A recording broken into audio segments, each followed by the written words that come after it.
네, 여러분 안녕하세요. 네, 의료사회복지론 담당 교수 정대입니다. 어, 여러분들께 오늘은 영상으로 먼저 녹화한 사전 녹화 강의를 좀 진행하고자 합니다. 오늘 여러분들과 함께 나눌 부분은 저희 그 의료사회복지팀에 대한 조직 소개, 그리고 제가 소속된 병원에서 개발했었던 취약계층 스크리닝 시스템, 이 두 가지를 좀 같이 나눠보려고 합니다. 그러면은 화면 공유하면서 이야기 나눠보겠습니다.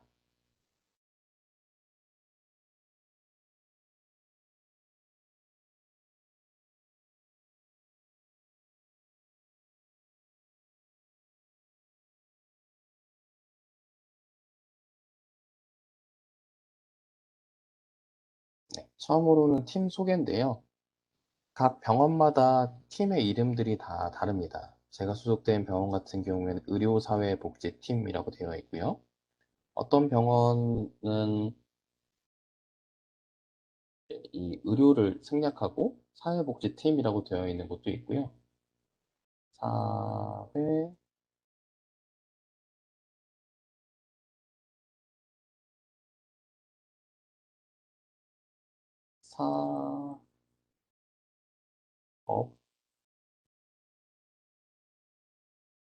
사업팀,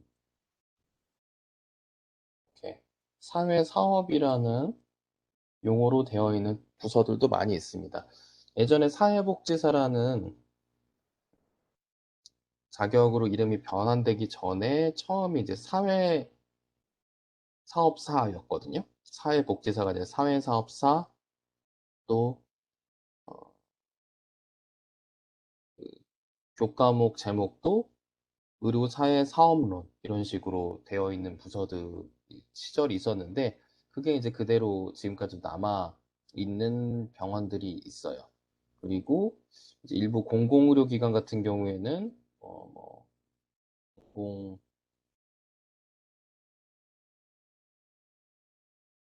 공공의료라는 용어가 앞에 붙기도 하고요. 이 조직 산하 부서로 되어 있는 곳도 있습니다. 그리고 요즘에 최근에 서울시 같은 경우에는 서울시 산하 병원들을 건강, 돌봄,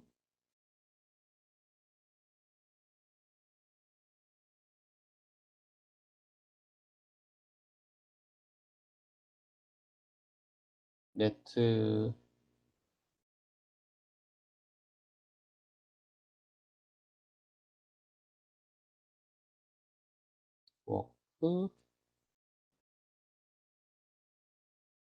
실 이렇게 명칭을 하는 데도 있습니다. 그래서 병원마다 다 이렇게 사회복지팀이라고 안 되어 있고, 이 유사한 기능을 하는, 유사가 아니죠. 동일한 기능을 하는 부서 명칭들이 각 병원들마다 다 달라요.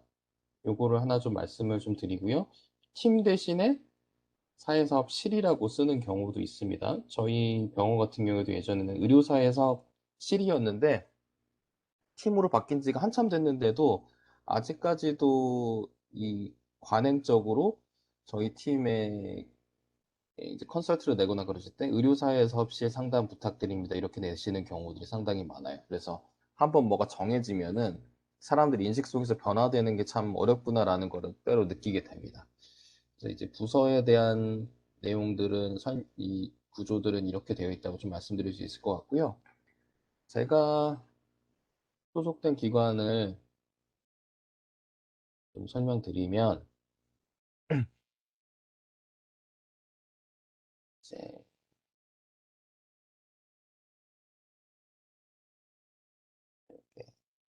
다 이제 병원장님 산하로 되어 있거든요. 병원장 밑에 부원장 산하로 되어 있는 곳도 있고, 이제 뭐 공공조직 같은 경우에는 뭐 공공권,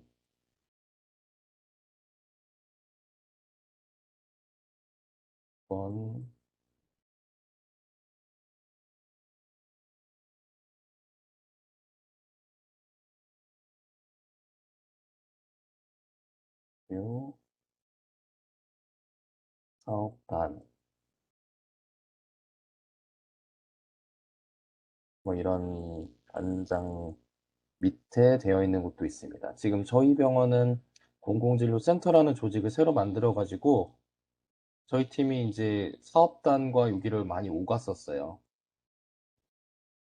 지금 현재는 부원장 산하 조직으로 왔고 가정간호팀 그리고 저희 팀 그리고 이제 진료를 보는 여러 클리닉들과 같이 함께 이렇게 조직이 되었습니다. 그래서 저희 팀에는 의료사회복지사 자격 있는 직원이 10명, 그리고 이 중에서 2분은 정신건강 자격 갖고 계신 분이 있고요. 또 수련 매년 이제 새로 뽑아서 트레이닝 시켜서 배출하는 그런 수련 과정이 의료사회복지 2명, 정신건강 1명 이렇게 되어 있습니다. 그래서 총 13명으로 구성되어 있는 팀으로 되어 있고요. 전체 병원들 중에서는 꽤 많은 편이에요, 직원이. 그런데 이제 뭐 세브란스 같은 경우에는 물론 계약직이 많긴 하지만 한 20명 정도 규모로 되어 있고 뭐 아산,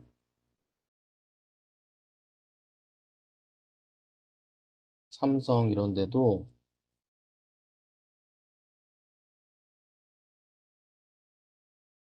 한 10명 내외 정도 조직이에요. 그래서 상급 종합병원들, 지금 그중에서 아주 큰 빅5 정도 규모가 한 10명 이상 정도 규모로 되어 있고, 대개는 한 3명에서 4명 정도 규모가 꽤 많고요. 이거보다 더 작은 한두 명으로 구성되어 있는 곳들도 많아요. 그래서 여러분들이 이제 이 진로를 좀 탐색하실 때 내가 목표로 하는 기관들은 몇 명 직원들이 있는지에 대해서도 알아놓으면 사실 좀 좋습니다. 특히 이제 수련 같은 경우에는 일정 규모 이상 되는 기관에서 하실수록 더 풍부한 경험들을 쌓으실 수가 있어요. 그리고 이제 사무실 내에 상담실 운영하는지 여부 이런 것도 되게 좀 중요하다고 볼 수가 있겠죠. 저희 병원 같은 경우에는 본 팀이 있고 또 대한외래의 환자분들의 진료 접근성 향상을 위해서 공용 상담실 안에 2개의 상담실을 받아서 이제 자발로 방문하시는 분들에 대한 상담도 이렇게 진행을 하고 있습니다.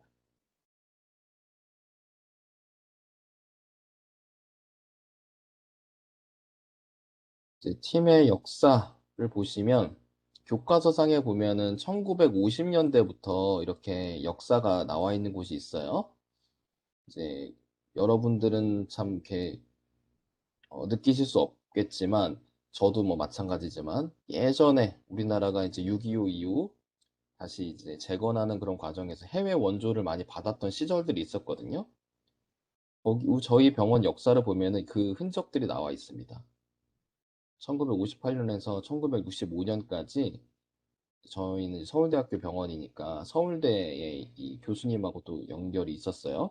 이 하상락 교수님이라는 분은 되게 상징성 있는 인물이신데 제가 직접 뵙지는 못했었고 한국사회복지사 협회의 초대 회장이세요. 예. 그러니까 이제 의료사회복지뿐만 아니라 사회복지 전체에 대해서도 되게 영향력 있으셨던 분이신 것 같아요. 이분께서 이제 외국에는 이렇게 의료사회복지 이런 게 있는데 우리 병원은 아직 없으니 이걸 좀 만들어 달라. 내가 이렇게 원조를 받아서 자금을 댈 테니 이런 부분을 공식 조직화 해달라라는 요청을 하면서 이렇게 꽤 긴 시간 동안 운영을 해오셨대요. 그런데 이때 이제 정식 조직화는 못 됐고요. 이때는 이제 서울대학교 의과대학 산하 이제 병원이었고 1978년부터는 이제 특수법인이라고 되어서 보면은 서울대학교 병원 설치법이 따로 있습니다. 그래서 이제 특수법인화가 됐어요. 이러면서 1978년도에 비로소 이제 정식 직제팀이 됐고요. 점점 이제 개입하는 어떤 진료 분야와 이런 것들을 넓혀가는 형태로 계속 발전이 되어 온 것을 볼 수 있고요. 저는 이제 2019년부터 이제 팀의 팀장을 맡고 지금까지 이제 일을 해오고 있고 학대 보호팀에 대한 활동들도 1980년대 후반경쯤부터 저희 병원에선 진행이 되어 왔고요. 지금 가장 오래된 역사와 아주 세계적인 그런 활동을 해왔었던 부분을 바탕으로 지금 선도적인 역할을 하고 있죠. 시대에 따라서 요구되는 역할들도 달라지고 여러 진료과 분야에서도 저희 관련된 활동들을 요청하면서 지금은 뭐 전 진료과 범위로 다 활동을 하고 있는 것을 보실 수 있습니다.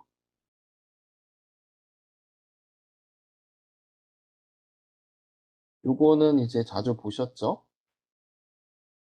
우선은 저희가 중심으로 하는 업무는 임상 업무라고 해서 환자를 직접 만나서 상담하고 지원하는 업무인데 주로 경제적인 지원 상담이 거의 70% 이상 차지하고 있고요.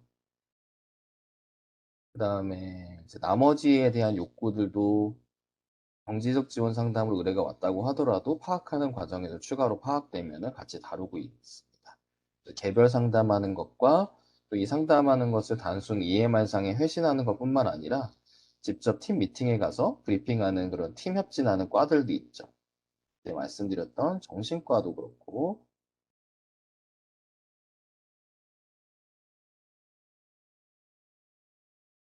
재활도 그렇고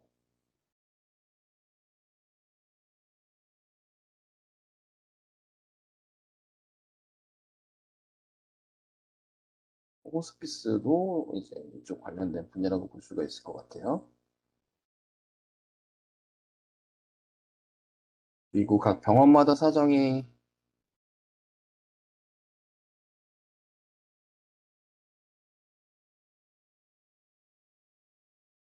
어쩌고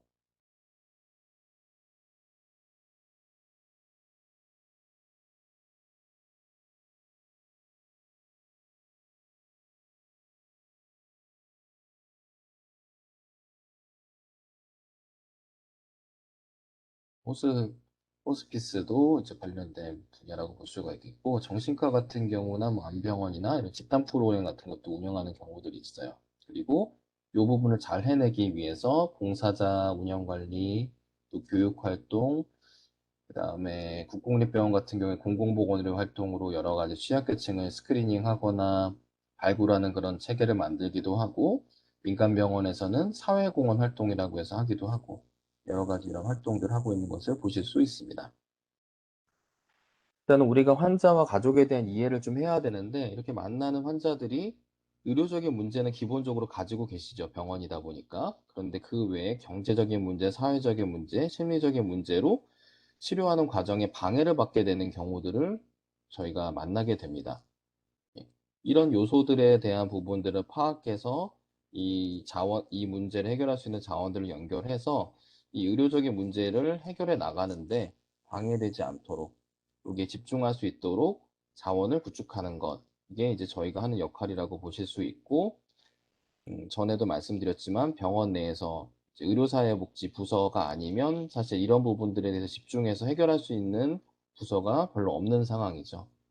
그렇기 때문에 이런 부분들에 대한 역할들을 저희가 더 잘 해내야 되기도 하고, 다른 부서의 이런 활동들을 뺏기지 않도록 저희들의 역할을 더 공고히 해 나가는 것도 너무 중요한 상황입니다.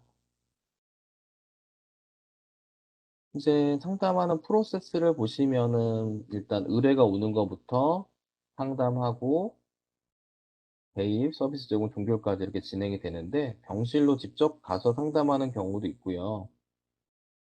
이제 전화로 상담하는 경우도 있고 상담실에 직접 대면하는 경우도 있는데 요즘 같은 코로나 같은 경우에는 이제 병실 상담, 전화 상담, 전화 상담을 주로 많이 하죠. 그리고 제가 최근에 이제 듣기로는 요즘에 줌이나 이런 웹엑스 같이 이런 온라인 플랫폼을 가지고 대면 상담을 하기도 하신다고 하네요. 저희 병원 같은 경우는 거의 그렇게 진행은 안 하는데 그렇게 진행하는 경우도 있다고 합니다. 그래서 이제 이 의뢰 오고 상담하는 과정에서 욕구를 파악해가지고 이제 개입하는 과정들이 가실 수가 진행이 될 수가 있겠죠. 그리고 제가 여러 과정에서도 말씀드렸지만 일단 직접 방문하실 수도 있고 의뢰가 올 수도 있고 그다음에 외부 기관에서 문의가 올 수도 있는데 의뢰 자체는 이미 컨설테이션이 된 거니까 상관이 없지만 직접 방문하거나 이제 외부 기관에서 의뢰가 오더라도 의뢰하는 과정을 거치도록 한다라는 겁니다. 그래서 의료진들과 이런 과정들을 이제 같이 공유해서 진행을 하고 있고요. 그리고 이런 과정들에 대해서 저희가 어, 24시간 이내 회신을 달고, 그리고 이런 부분들에 대한 자원 연결을 위해서 외부 자원을 동원하는 만큼 급하게 되지 않으니 빠른 의뢰를 달라라는 부분들을 계속 공유하고 있습니다. 그래서 앞서 말씀드렸던 절차 가운데 이렇게 서류를 구비하고 이런 부분들에 대해서 의료진이 어떤 서류를 내가 구비해 줘야 되냐라고 문의하시는 경우들도 있어요. 그러면 이제 의사가 구비해 줘야 되는 거는 외부에 낼 때 때로 진단서는 작성만 잘해주시면 되시고, 나머지 서류들은 사실 이 사람의 경제적 상황, 사회적 상황을 증빙하는 서류이기 때문에 이거는 환자와 보호자가 준비하시는 겁니다. 이렇게 저희가 안내를 하고 있고요. 연결하는 후원 기간에 따라서 원내 후원회가 잘 갖춰져 있으면은 일주일 이내, 빠르면은 하루 이틀 이내에도 되기도 하지만, 이렇게 외부 기관 같은 경우에 방송 모금이나 이런 걸 진행하게 되는 경우에는 30일 이상 걸리는 경우도 있고, 때때로 몇 천만 원 이상의 고액 진료비가 발생해서 연결할 경우에는 많은 시간이 소요되기도 하죠. 이런 부분도 저희가 공유하고 있습니다. 결국에는 이제 경제적 자원 지원에 대한 욕구들이 아직까지는 많기 때문에 경제적 지원 기관에 대한 리스트를 어떻게 리스트업하고 개발해서 확충해 놓느냐가 사실 저희 팀이 업무 퍼포먼스가 잘 나고 안 나고의 차이예요, 현재는. 근데 이게 이제는 회원 계획 상담,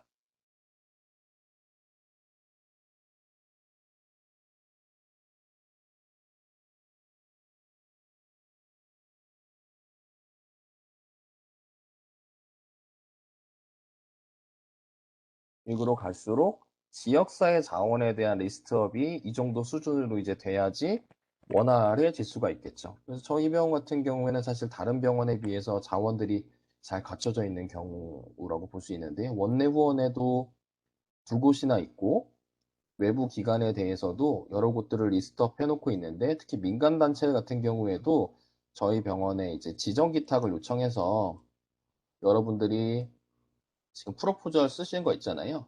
그런 걸 통해서 저희 병원만 쓸 수 있는 그런 자원들을 따로 매덕 정도의 규모로 이제 운영하기도 합니다.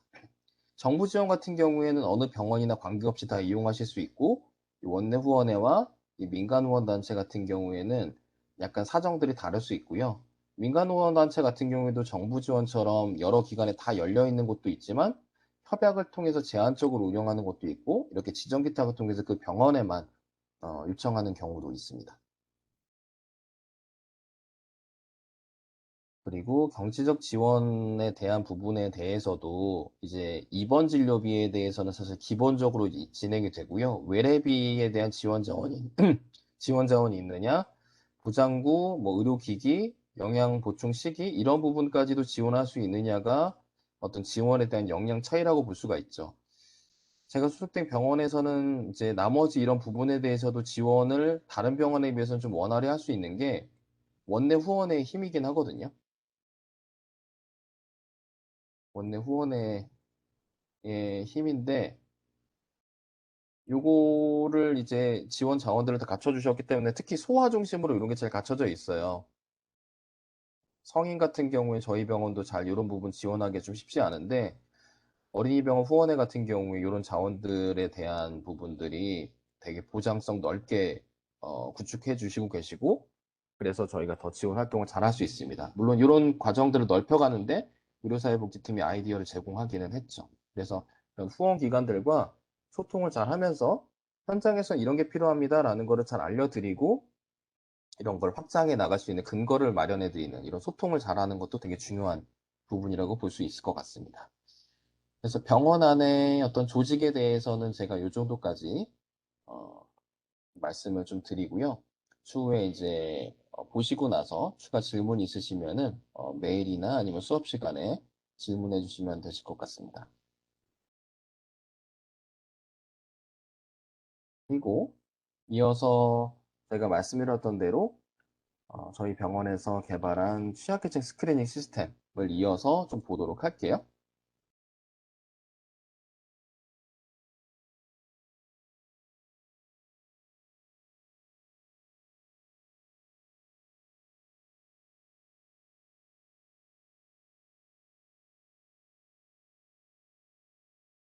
예. 요거는 이제 여러분들이 품질 보증 활동, QA 활동, 요 장에서 같이 이야기를 나눴었던 건데, 병원 안에서는 계속적으로 질 향상 활동을 진행을 합니다.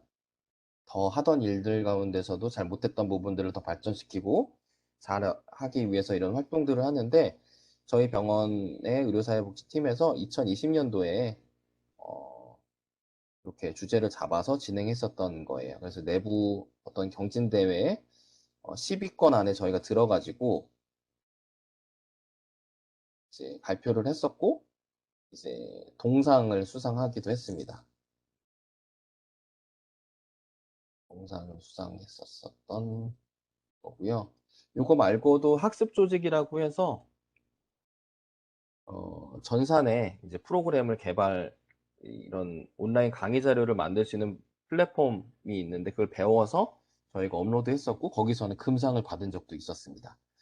어, 취약계층을 더 잘 돌보기 위한 여러 가지 활동들을 맨 처음에는 교육하는 차원에서 그렇게 학습 조직을 통해서 이제 그거는 한 2017년경에 했었던 것 같은데 했었고, 요거는 실제 잘 스크리닝을 하는 체계를 만들어서 교육 체계는 일단 기본으로 깔고, 그 다음에 스크리닝 체계, 우리도 서로 다 모르는 상황에서 기본 값들을 넣어서 이 사람들이 그냥 자동으로 스크리닝이 될 수 있도록 하는 체계로 이제 더 발전을 좀 시켜나갔습니다. 이 건강안전망이 한 겹으로 되는 게 아니라 여러 겹이 있어야 된다라는 차원에서 저희가 고민하게 된 부분이고, 교육적인 측면은 깔았으니 이제 실제 스크리닝이 되는 전산 시스템을 구축하자라는 차원에서 됐었고요.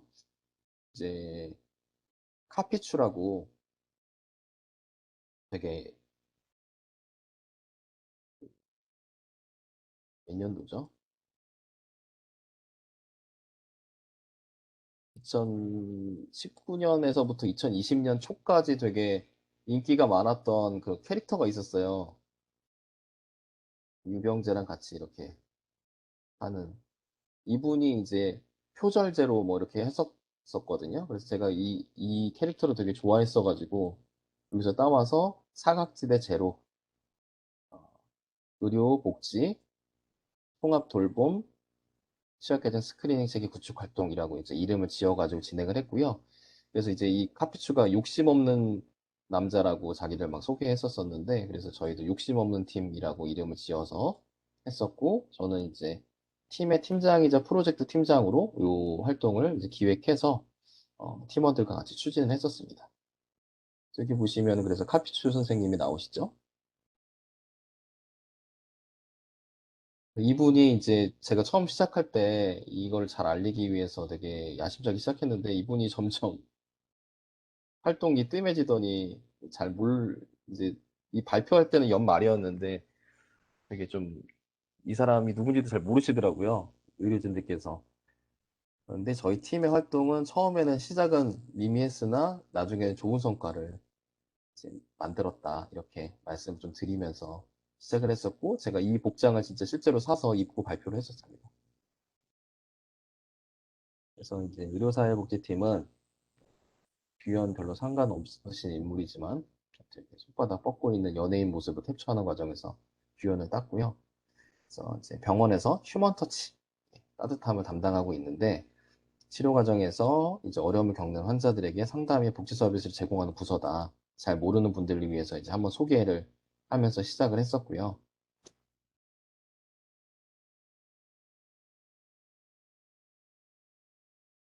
네.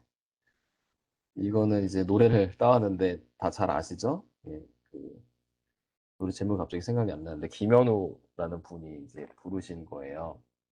저희 팀에 도움을 요청하려면 정말 어디로 가야 하죠? 라고 수많은 이제 가운을 입고 직원으로 보이는 사람들을 붙잡고 물어봐야지 올 수 있는 그런 구석에 위치해 있는데, 이렇게 병원 안에 복지 파트라고 또 따로 있어요. 직원들을 위한. 여기에서 저희 팀에 이제 전화 오기도 하고 여러 가지 헷갈리는 상황들이 많죠. 그만큼 저희를 알기 어렵다라는 부분을 이제 여기서 제가 말씀을 좀 드렸었고요.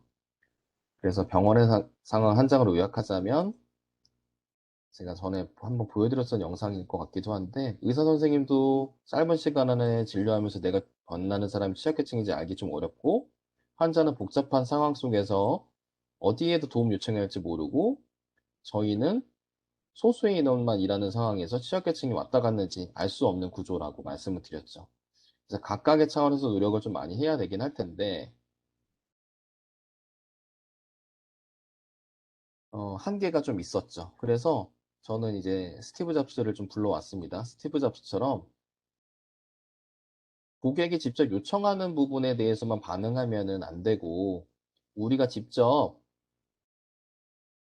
만들어서 제안을 하는 게 필요하겠다. 이 다 이제 의료진도 대응하기 어렵고 환자도 직접 대응하기 어렵고 저희도 대응하기 어렵다라면 취약계층 환자를 직접 도와주는 저희 부서에서 직접 이런 좋은 모델을 개발해서 제안하는 게 필요하겠다라고 저는 생각해서 요런 부분들을 이제 제안하게 됐다라는 부분이고요. 이 스크리닝 시스템은 사실 그냥 하늘에서 뚝 떨어진 건 사실 아니에요. 제가 이제 예전에 강남 세브란스 병원에서 일을 했었거든요. 이때 이제 세브란스 병원에서 그 국내에서 최초로 JCI 인증이라고 해서 국제 인증을 받는 거를 이제 시도를 해요. 거기에서 이제 취약계층 스크리닝하는 부분들을 제시를 합니다. 인증평가 기준에서. 이게 이제 우리나라 의료기관 인증제로 바뀌게 됐어요. 이제 이거는 외국에다 돈 주고 해야 되는 거여서 외화 유출이 많이 될 수도 있고 하기 때문에 우리나라 인증제 개발 프로그램을 아예 따로 만들었어요. 이거랑 이제 유사하다고 보면 되세요. 이건 근데 국내용이긴 하죠. 그래서 이제 세브란스에서 있을 때 2008년에서 2009년 이때 이제 세브란스 병원에서는 이 스크리닝 시스템을 여기 나름대로 뭔가를 만들었었습니다. 그래서 저는 스크리닝 시스템이라는 게 있다라는 걸 일단 알았었고 그래서 이게 서울대병원으로 이직을 하면서 아 이런 게 좀 있으면 좋겠다라고 생각을 했지만 여기선 간호사가 이제 초진 환자 입원을 하면은 체크를 이제 뭔가 하는 항목이 있었고 이 항목에서 둘 중에 하나라도 체크되면 스크리닝에 뜨는 시스템이었어요. 근데 좀 오류도 좀 많았었거든요. 간호사가 물어본 질문에 그냥 대충 환자가 대답하기도 하고 어, 그 의미가 제대로 전달이 안 됐었던 것 같아요. 그래서 저는 이 부분들을 항상 좀 아쉬워했었고 그래서 병원에서도 이런 스크리닝 할 수 있는 걸 좀 해 봤으면 좋겠다라고 했었어요. 그래서 병동 두 곳을 선정해 가지고 그 두 병동과 구두로 물어보면서 하는 스크린 시스템을 했는데 바쁜 과정에서 간호사 선생님이 도와주시다 보니 누락이 많이 발생하더라고요. 근데 자발적으로 도와주시는 거다 보니까 누락이 돼도 어떻게 뭐라고 할 수도 없었고. 그래서 정답은 사실 자동화랑 전산화였던 것 같아요. 그래야지만 누락이 되지 않았고 그 누구의 어떤 도움을 특별히 더 요청하지 않을 수 있었죠. 그런데 자동화랑 전산화를 하려면은 돈이 들어가는데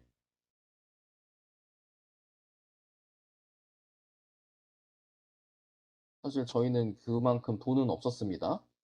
그런데 요걸 제안을 했었고 병원의 전산팀이 도와주셔 가지고 이거를 한 거예요. 따로 별도 돈을 들이지 않고. 그래서 이렇게 전산팀 덕분에 요 시스템이 완료될 수 있었습니다. 그러니까 이제 병원 안에서 뭔가 일을 하려고 그러면은 한 부서만의 힘으로 안 될 때들이 많아요. 저희가 주도적으로 아이디어를 제공하긴 했지만 이렇게 주변 상황들의 도움을 통해서 이렇게 진행이 됐었습니다. 그래서 여러분들께 제가 과제를 통해서도 알려드리려고 했던 부분은 여러분들은 과제로 지금 급하게 주제를 선정하셔야 되셔서 좀 더 깊이 있게 고민하고 하기가 쉽진 않으셨을 거예요. 근데 지금 말씀드렸던 것처럼 이 스크리닝 시스템 개발하는 부분에 있어서 2010년부터 제가 생각했던 거거든요. 그거를 차근차근 2020년이 돼서 10년 만에 이제 열매를 이제 수확하게 된 건데 때로는 짧은 시간 안에 완성되는 것도 있지만 이렇게 긴 시간 동안 완성되는 것도 있어요. 그래서 본인이 어떤 현장에서든 활동하시면서 만나게 되는 그 문제에 대해서 깊이 고민하고 성찰하다 보면은 요런 기회를 만나게 되실 수도 있죠. 저도 되게 행운이라고 생각합니다. 그런데 또 문제가 저희는 이제 적은 인원으로 해야 되는 그런 어려움이 있다고 했잖아요. 의료급여 환자가 저희 병원에 내원하시는 분들이 무려 2만 명이나 되셨던 거죠. 그래서 저희는 선택과 집중이 필요했습니다. 수련생까지 총 13명의 인원으로 취약계층을 감당할 수 있는 범위 내에서 보려고 하면은 저희가 조건을 두는 수밖에 없었어요. 그리고 전산이라는 거는 명확하기 때문에 어떤 값을 딱 입력해야지만 스크리닝이 될 수가 있잖아요. 그런데 전에 제가 계속 말씀드렸던 게 뭐예요? 이 취약계층에 대한 전반적인 상황에 대해서는 저희가 파악해야지만 정보에 들어간다고 했잖아요. 뭐 일단 사실은 저희가 만나고 나서 스크리닝이 될 수밖에 없을 수 있겠죠. 그래서 병원 내에 사전에 들어있는 정보 중에서 취약성을 스크리닝할 수 있는 요소들을 선별을 한 겁니다. 첫 번째로는 경제적 취약성은 건강보험 종별이에요.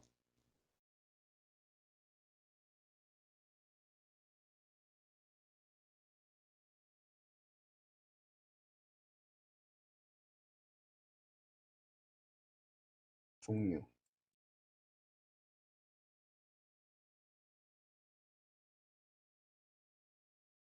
건강보험 환자 중에서도 물론 취약계층이 있지만 일단 나라에서 걸러준 의료급여 환자, 기초생활수급자를 일단은 하나의 값으로 저희가 설정을 했고, 두 번째로는 의료적 취약성은 그냥 외래로만 안 돼서 입원을 해야 된다라고 오더가 나는 거. 이것도 전산에 다 기록이 남거든요.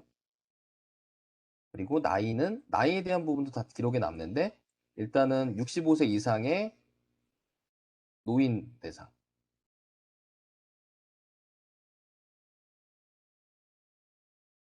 그리고 질환 기준은 중증 희귀납성 질환 등 산정 특례로 등록된 기준. 이것도 다 전산값에 남는 것들입니다. 이런 것들을 다 5월 기준이 아니라 엔드 기준으로 했어요. 이 네 가지 기준을 다 동시에 충족해야지만 스크리닝이 날 수 있도록 했습니다. 그랬더니 2만 명 정도 중에서 저희가 이제 2020년에 했으면 2019년에 온 데이터로 이 조건들을 다 따져봤거든요. 그랬더니 약 700에서 800명 정도가 되더라고요. 이 정도 인원이면은 사실 한 사람이 감당하는 인원이에요. 그거보다 좀 더 오버되기도 해요. 한 명의 직원이 감당할 수 있는 상담 인원이 연간 한 700에서 800명 정도 되거든요. 이거 엄청 많이 보는 숫자라고 볼 수가 있습니다. 협진을 많이 하는 과들은 이거보다 더 적게 보기도 하거든요. 대신에 이제 다른 곳에 에너지가 많이 들어가기 때문에 이렇게 엔드 조건을 다 해봤더니 운 좋게 저희가 그나마 감당할 수 있는 범위로 나오더라고요. 그래서 이렇게 조건을 선택을 하게 됐고 이거를 병원 직원들이 일단은 n분의 1로 팀 직원들이 n분의 1로 나눠서 진행하는 방식으로 운영을 했습니다. 그랬더니 저희가 총 이제 요거는 사업 기준이었거든요. 한 4월부터 활동할 수 있게 됐어요. 선발이 돼서 주제가 한 4월부터 이제 지금까지도 진행하고 있는데 해가 넘어서 올해까지 진행하고 있고 계속 진행할 거지만 11월까지의 이제 한 7개월 정도의 활동을 해봤더니 약 195명의 스크린이 됐고 이 중에서 한 절반 정도를 저희가 지원을 했습니다. 예. 이 195명은 저희가 스크리닝 하지 않았다면 만나기 어려웠던 대상이었죠. 그래서 저희가 이걸 통해서 추구하고자 한 것들은 정보를 파악하기 어렵고 의료진도 걸러내지 못했던 사람들의 정보 접근성을 향상하는 데 목적을 뒀어요.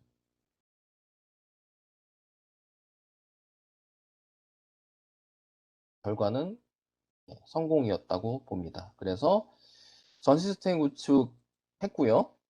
상담률도 100% 이상 달성했고요. 연계율도 100% 이상 달성했고 홍보 자료도 만들어서 배포를 했습니다. 그래서 이제 병원비 문제로 불필요한 재원 기간을 연장하는 부분에 사전 차단을 할 수가 있었던 거죠. 이거는 병원으로서도 이득이 되는 부분이라고 볼 수 있는데 저희가 설정했던 목표들을 모두 다 성공적으로 끝냈습니다. 실제 사례를 보면은 정부 보조금으로 이용하는 이제 사는 수급자셨는데 자녀분들이 계시긴 했어요. 근데 다 좀 어렵게 사셨고 입원을 하시게 되시면서 가족 중 누군가는 일을 그만두고 간병을 할 생각을 하고 있으셨던 거죠. 근데 저희한테 스크리닝이 되면서 저희가 사전에 이런 어려움들을 파악하였고 입원비는 어떻게 해결하실 수 있는 상황이셨어요? 소액에 나오기도 했고, 간병비에 대한 부분은 저희가 연결해서 가족 중에서 누구도 실직하지 않고 이 위기를 잘 극복할 수 있도록 실제 지원했습니다. 80사례 중에서 그 중에서 한 사례를 이제 대표적인 사례를 이제 소개시켜 드려 본 부분인데, 이렇게 그냥 한 분 한 분 에너지를 잘 투자해서 돕는 부분도 중요하지만, 이렇게 시스템적으로 어떤 체계를 만드는지에 따라서도 더 도움을 잘 효과적으로 제공할 수 있는 부분이 된다라는 거를 볼 수 있는 교훈이죠. 예. 최근에 저희가 했었던 그런 따끈따끈한 활동들에 대한 거고요. 그리고 저희가 이제 심사위원께 피드백을 받았는데, 서류 간소화 이 부분은 이제 원내 후원회랑 협의를 해서 좀 서류를 좀 간소화할 수 있도록 하는 부분들을 또 부수적으로 노력을 했었고요. 그리고 개인정보에 대한 이슈가 있었는데, 이거는 환자가 저희가 여쭤봐서 원치 않는다 하면 이제 종결을 하기도 하고 하다 보니까, 이런 부분들은 이제 어, 관련 부서의 협의를 통해서 개인정보 수집에 대한 부분들을 개선을 해야 되는데, 이 부분까지는 구체적으로 나아가지는 못했어요. 하지만 이런 부분들을 점검해 봤는데, 최종적으로는 뭐 진행해도 크게 무방하다라는 답변을 듣고, 저희가 환자분들의 의사를 존중해서 진행하는 방향으로 진행을 하고 있습니다. 그래서 계속 선제적으로 취약계층에게 다가가는 의료사회복지팀이 되겠다라고 발표를 하고 마쳤었던 저희 팀의 성과를 말씀드립니다. 네, 어떠셨나요? 어, 사실 근데 이런 노력들은 정말 끝이 없는 것 같습니다.